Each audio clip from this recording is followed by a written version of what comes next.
দোস্ত, এই জীবনে ভালো হতে গেলে একটু চালাকি করতে হয়। সবসময় সত্যি বলে কিছু হয় না। না ভাই, হারাম আর মিথ্যা দিয়ে কখনো শান্তি পাওয়া যায় না। ইমান থাকলে আল্লাহ তাআলা আস্থা করে দেন। আরে দোস্ত, ওসব বাদ দে, আজানদার সময় চল নামাজ পড়তে যাই। চল।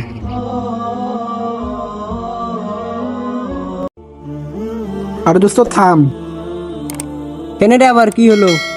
দোস্ত, ওই যে একটা ব্যাগ। দোস্ত, ব্যাগটা খুলি দেখি। ব্যাগ। আরে দোস্ত, কিন্তু অনেকগুলো টাকা। হ্যাঁ দেখি। আরে সত্যি তো ওখানে অনেকগুলো টাকা।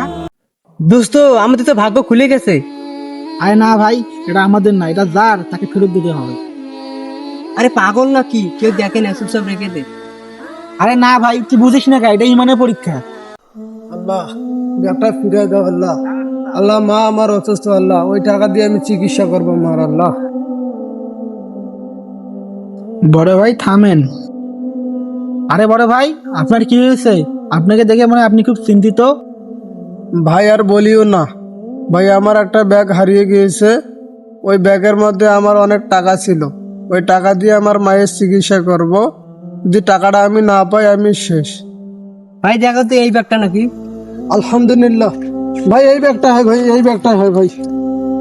ভাই আপনাদেরকে অসংখ্য ধন্যবাদ। আপনারা যদি না থাকতেন তাহলে আমি শেষ হয়ে যেতাম। আরে না ভাই, কোনো সমস্যা নাই, এটা তো মানুষের কর্তব্য। ভাই এই নাও কিছু টাকা তোমাদের জন্য। দোস্ত নিয়ে নি।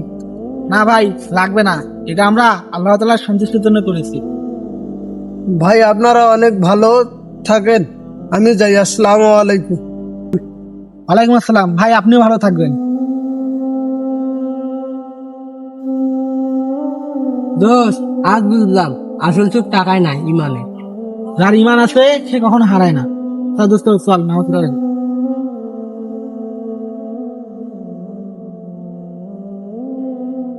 ইমানই হলো একজন মানুষের আসল সম্পদ। দুনিয়ার সবকিছু হারালেও ইমান হারানো যাবে না।